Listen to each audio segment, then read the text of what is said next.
Izina ryanjye nitwa Kwizera Emmanuel. Ndashaka kuvuga amagambo makeya kuri kira kiganiro cyangwa se ku ijambo nise how God orchestrates our lives. Uko Imana ihuza ibintu mu buzima bwacu.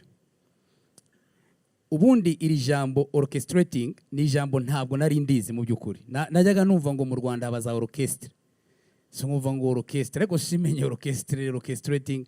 No ukwezi kumwe mbere yuko madamu wanjye yitaba Imana, ubwo nandi mateka namwe mpuje na wiri, simuzi umwe barantumira kuri restoration cyacu kwigisha, abari bahari barabyibuka ari mu kwa 7 muri 2017. Nibwo bwa mbere navuze ijambo orchestrating mu buzima bwanjye. Kuva icyo gihe rero iri jambo rihinduka ubuzima. Buriya ibintu by'Imana bibukuri iyo ubishyize mu buzima bwawe, biba teori iyo ubisoma muri Bibiliya. Ariko ibintu by'Imana biri muri Bibiliya bihinduka ubuzima iyo bibaye byo.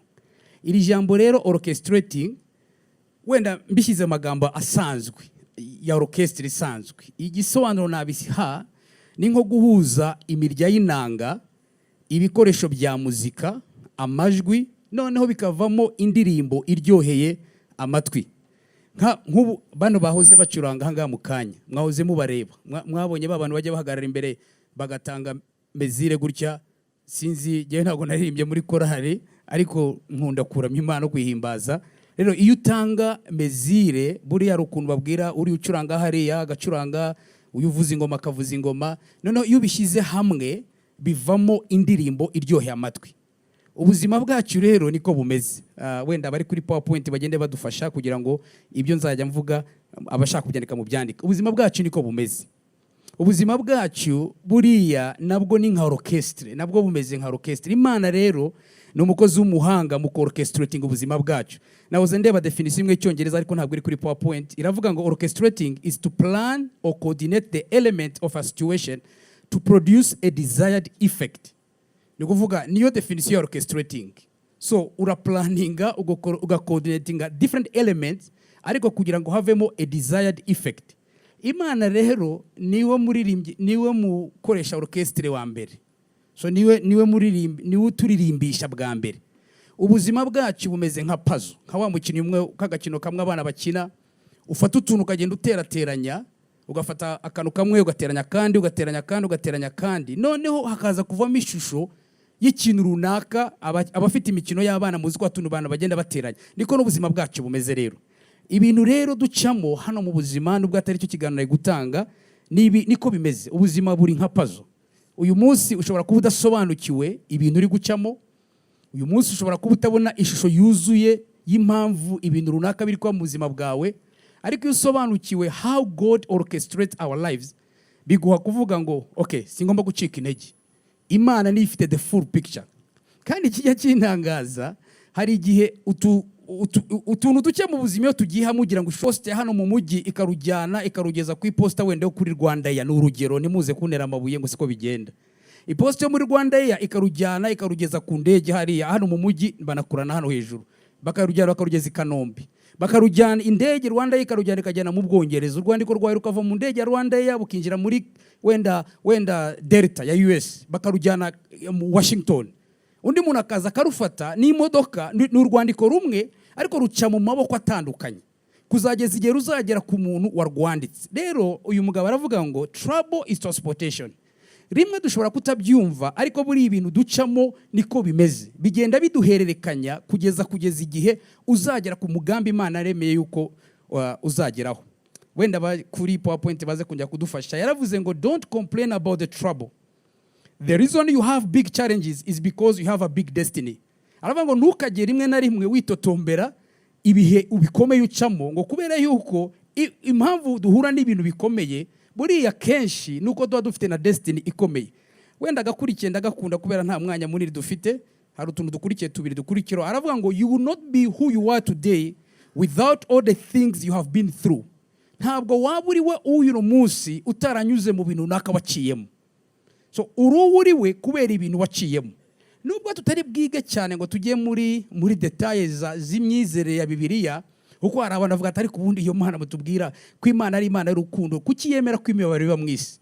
Hari ibintu bimwe tutazasobanukirwa tubano mu isi. Ndabyibuka umunsi madamu wanjye yajyaga mu ijuru, aciye imyaka 2 n'amezi 5, Pastor Antoine Rutayisire ni mentor wanjye yaraje arambwira mfite abana batatu batoye araza arambwira ati maze rero Kwizera genda ushaka ahantu urarurira cyakora nubishobora ntubaze Imana why kuko you will never get the answer.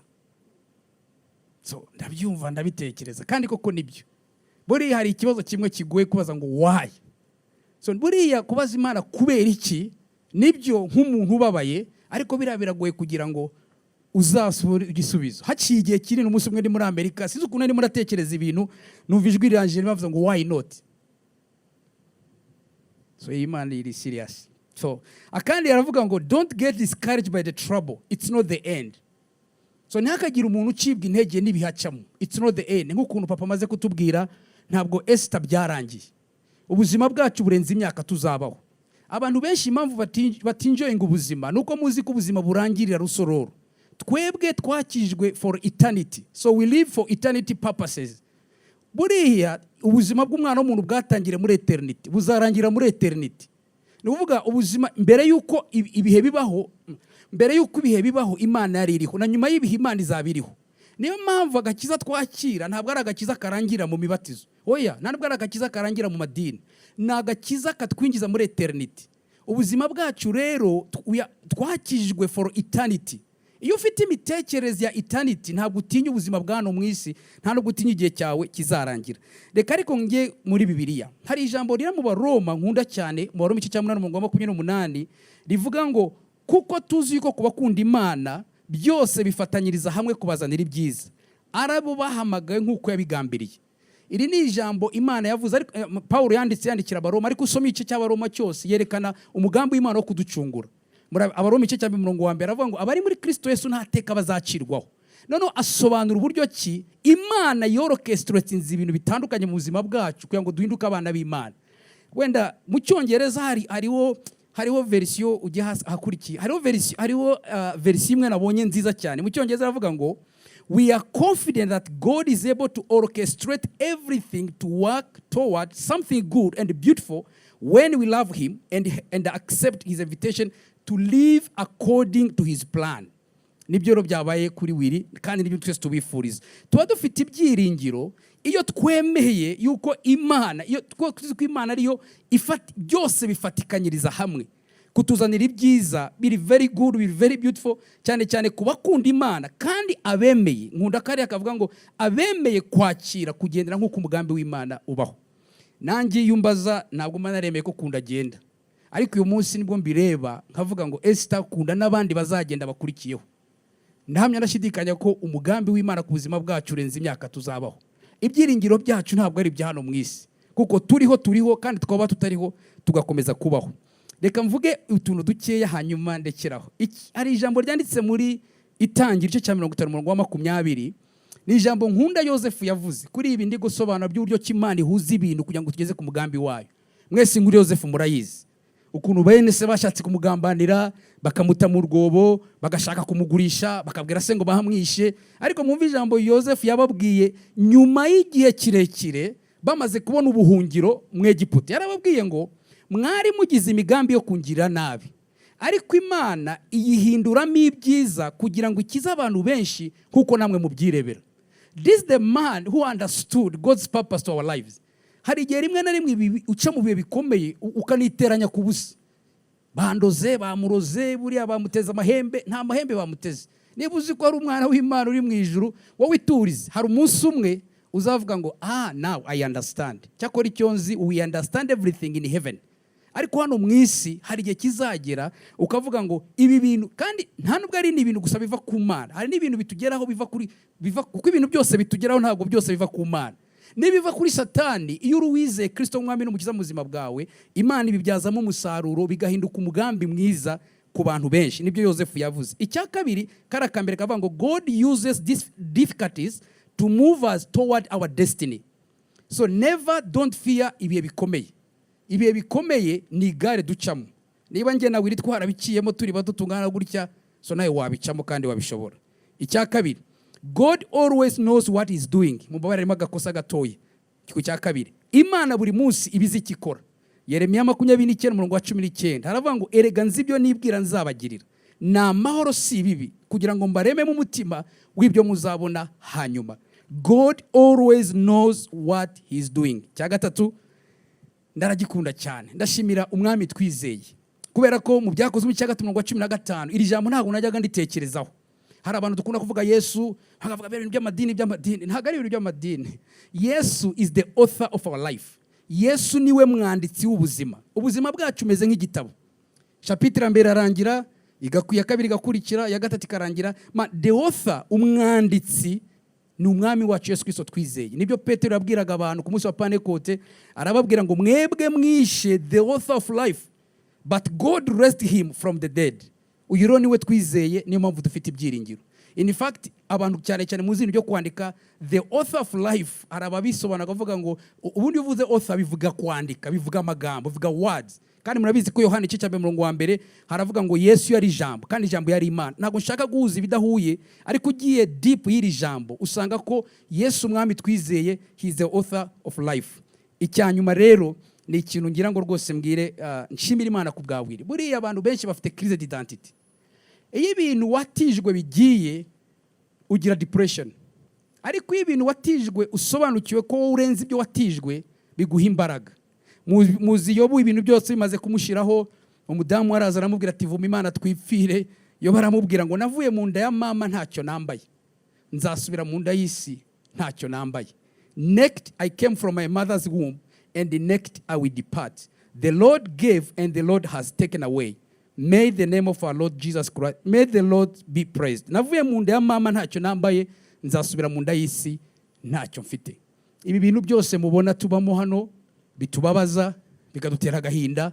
Ibi bintu byose twavuye mu nda ya ba mama ntabyo dufite, tuzasubira mu nda y'isi nta na kimwe dufite. Wowe rero uwuriwe biruta ibyo utunze. Ibyo utunze wabihawe n'Imana. Birakomeye kuvuga iri jambo, ariko par experience narabibonye. Ntihazagira ikintu na kimwe kizagutinza muri ubu buzima.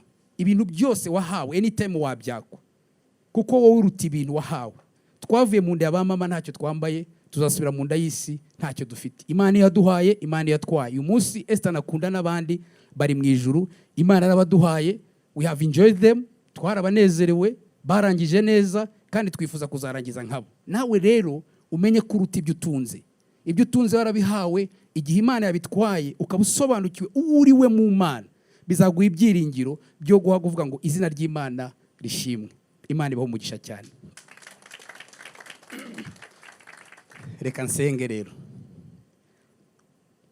Muri uyu mwanya tugiye gusenga, nubwo nzi ko tugiye gukuzaho umwanya wo kuririmba, ariko nagira ngo umuntu uri ahangaha utaraha ubuzima bwe Yesu, twizeye the author of life, twizeye umwanditsi w'ubu buzima.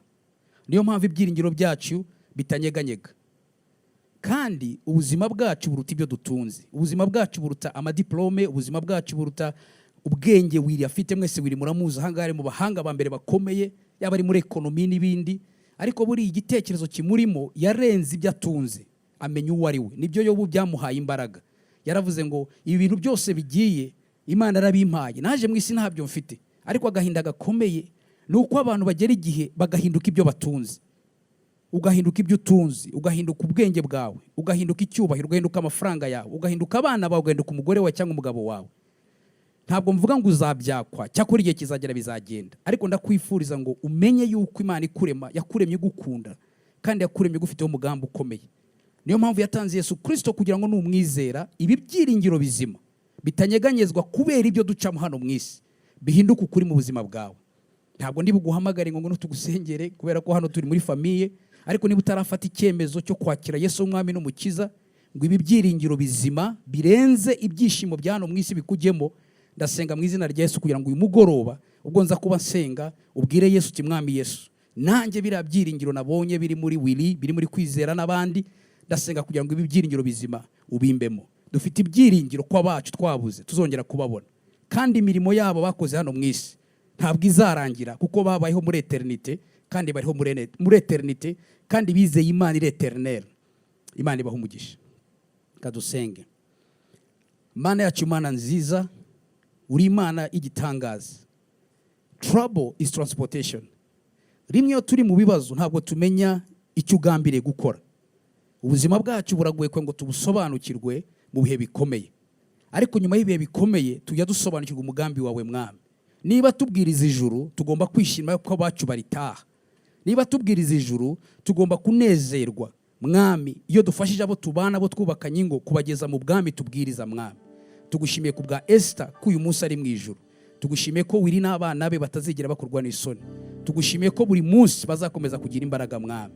Imirimo yarayirangije, nitwe tusigaye mwami n'imirimo atarangije. Ndasengera umuntu uraha mwami utarasobanukirwa iby'ubu buzima, ukibeshye ukishuka ko turi ibyo dutunze. Uyu mugoroba mwami umugenderere uduhe gusobanukirwa ijambo Yobu yavuze, navuye mu nda ya mama ntacyo mfite, nzasubira mu nda y'isi ntacyo mfite. Amashuri, amadiplome, abana turabitizwa, ariko ikibazo gikomeye ni ubugingo bwacu mwami. Abatarakizwa uyu mugoroba ubahagakiza mwami, ubahe gusobanukirwa iby'umugambi ukomeye ku mwana w'umuntu. Abakijwe mwami natwe de gusobanukirwa ko ibyo ducamo ni nk'amaposta biba bidufasha kugera ku yindi level y'ubuzima bwacu mwami. Reka ntiduhushe umugambi wawe.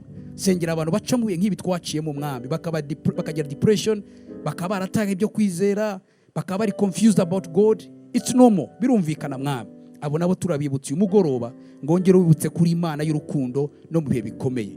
Ni mu izina rya Yesu nsenze nizeye, amen.